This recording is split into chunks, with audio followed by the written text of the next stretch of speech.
41% of Americans believe in ghosts. 43% believe in demons. Today, there are places in the world where people believe in vampires. Welcome to Trailing Monsters.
Zaroja is a tiny mountain village in western Serbia, but in 2012, something happened that made international news.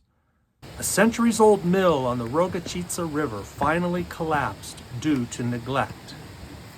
What was the problem? The mill had always been believed to be the home of Sava Savanovic, the local vampire, who was now homeless.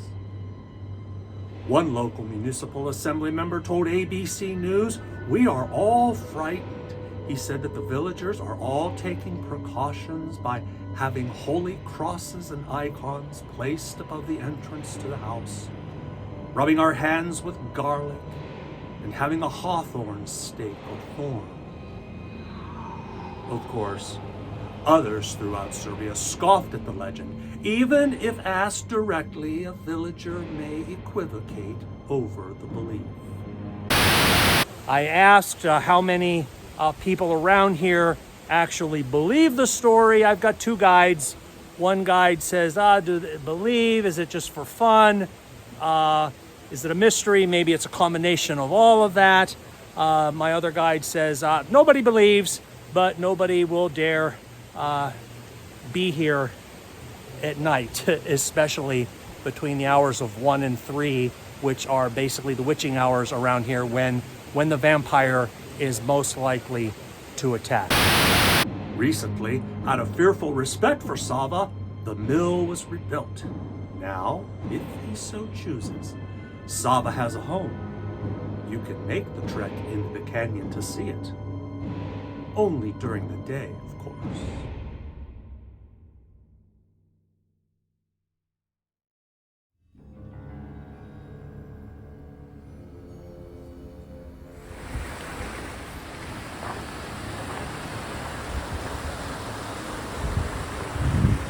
In 1725, in the Serbian village of Kisiljevo today, the health inspector was called in. The villagers sought permission to dig up the body of one Petar Blagojevic, who had died some 10 weeks prior.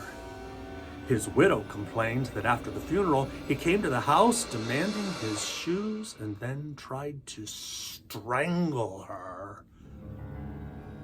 For the next 9 nights, he attacked 9 more villagers in their sleep. The victims claimed that he had laid himself on top of them and throttled them.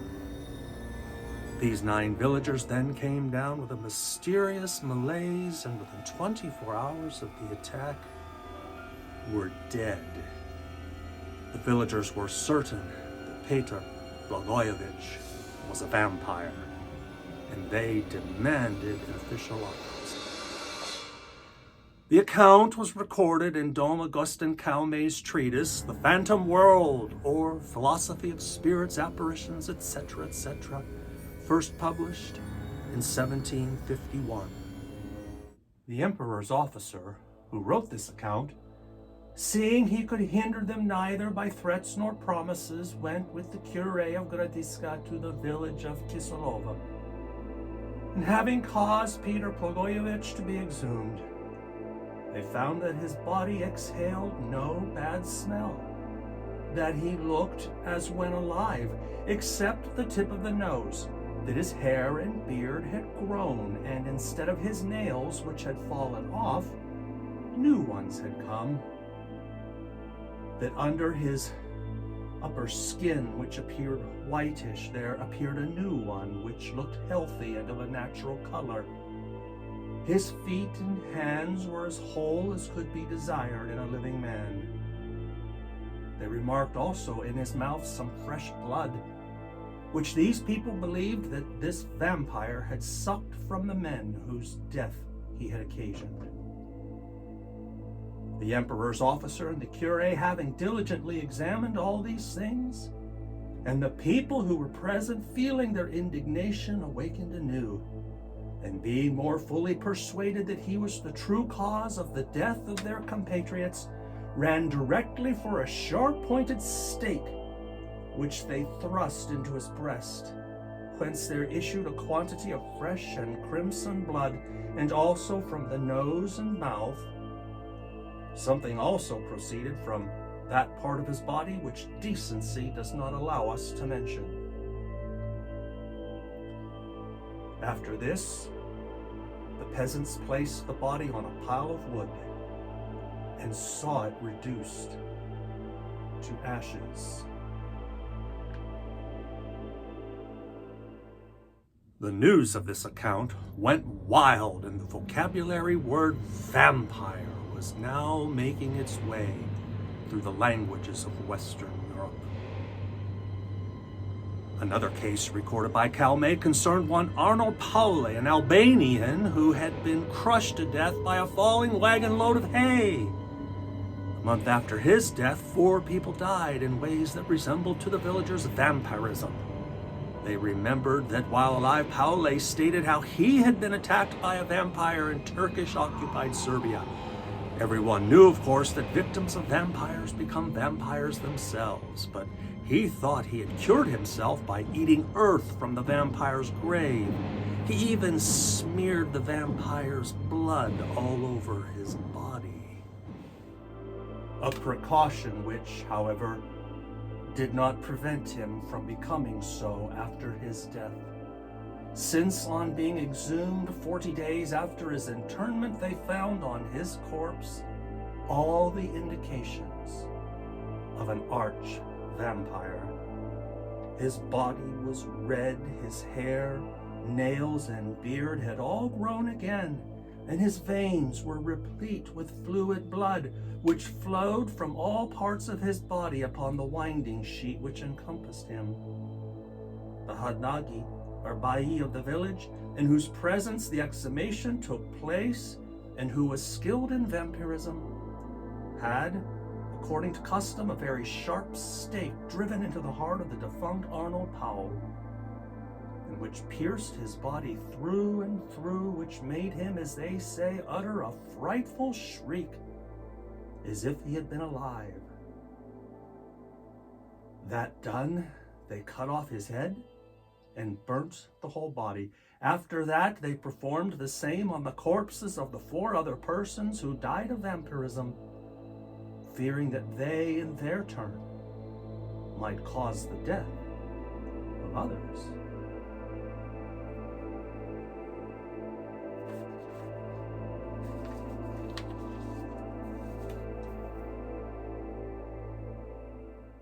Five years later, some 17 people died of apparent vampirism.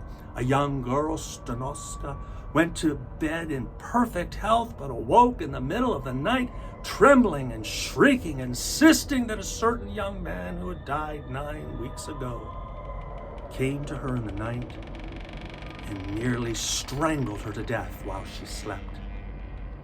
From that moment, she fell into a languid state, and 3 days later, she died. The people decided to disinter 40 recently dead corpses, and 17 were believed to be vampires. So, wooden stakes were driven through their hearts, their heads were cut off, their bodies burned, and their ashes thrown into the river.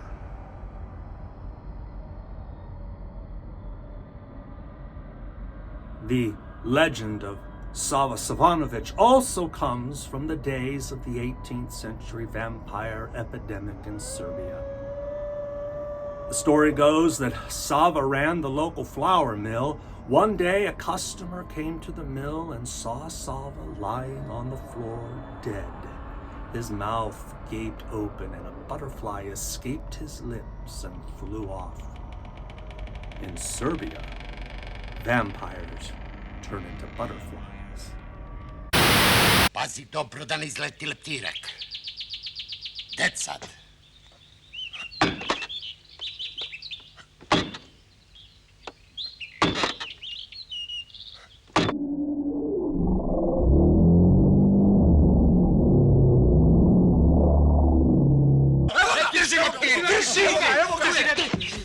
I've just been told that I have Sava on my head. I just saw him take off. Apparently, he doesn't care to have his picture taken. I suppose I should have asked first. From that moment on, Zaroje was haunted by Sava the vampire, and he claimed the mill as his home. Another version of how Sava became a vampire says that Sava was once in love with a young village girl, but her father refused to give his blessing. Sava became outraged and ended up murdering the girl, perhaps thinking that if he couldn't have her, no one would. The villagers tracked Sava down, killed him, and buried him in an unmarked grave somewhere outside the holy cemetery. Certainly a murderer is a candidate for becoming a vampire.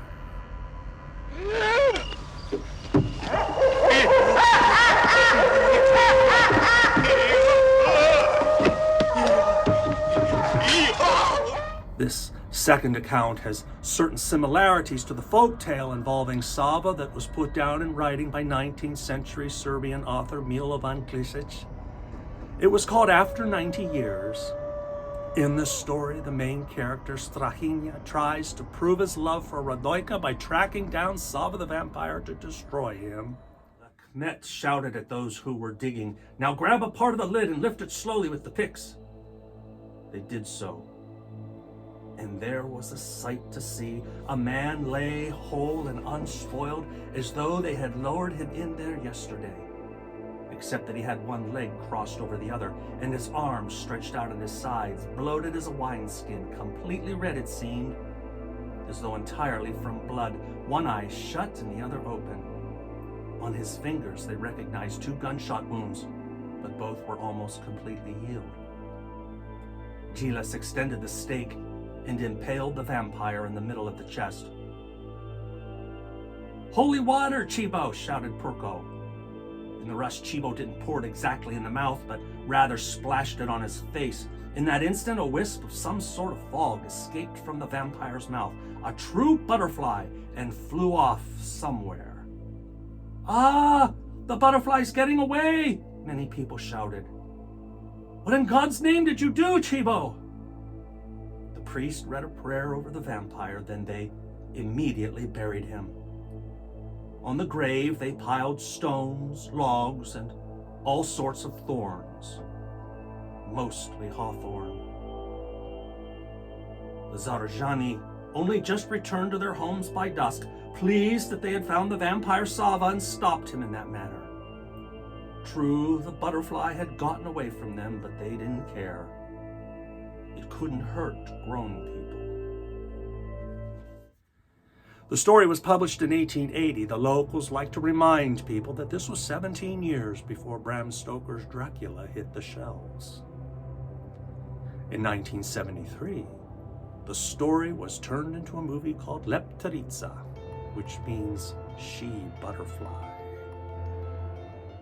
Almost the whole forest here is a cemetery. The road to Sava's mill contains another most fascinating find. Right in the middle of the vampire's stomping grounds is a centuries-old cemetery that no one knows anything about. The big mystery here is why this graveyard was put here to begin with, so far away from the village.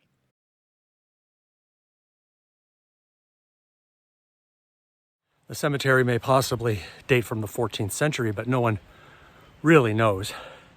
I have to say the weather here is oppressive.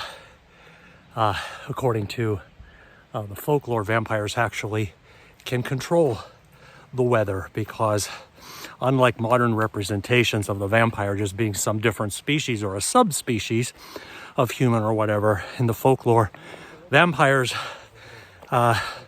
inhabit both the natural and the supernatural realms without belonging, strictly speaking, to others. So they have more powers than what we might be used to seeing in modern movies like supernatural strength or speed. They actually can control the elements, wildlife, etc. Finally, we reached Sava's mill.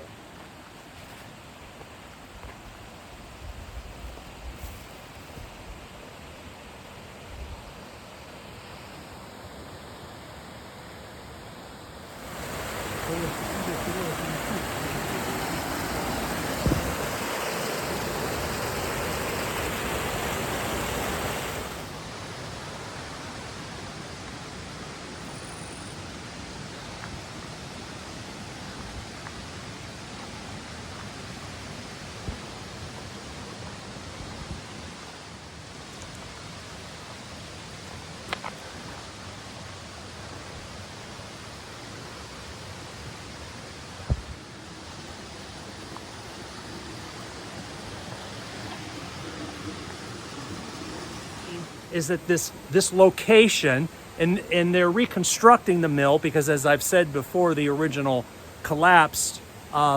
There is some wood there from the original, but because the locals in the area for centuries, you have to understand that, for centuries have understood that this place was haunted by Sava Savanovic, a Serbian vampire, and that perhaps he still lurks in the woods.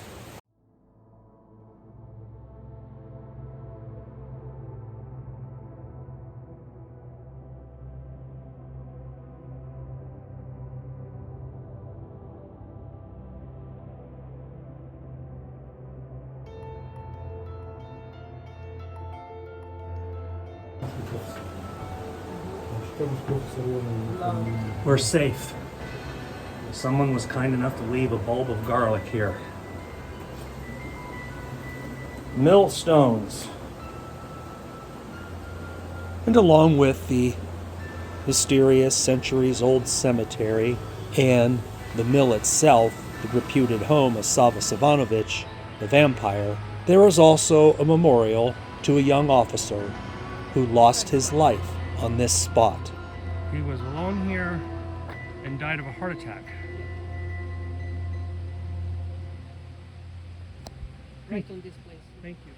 He doesn't look very old. 1955, 2005. He, 50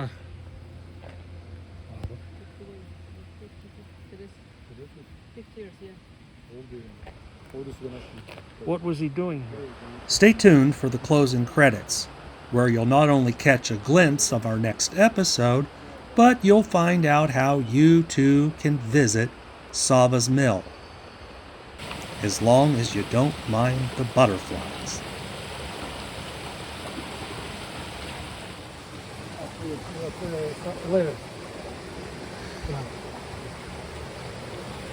Lepter. On you. On me. On you. On me. It won't go away. I don't go. I'm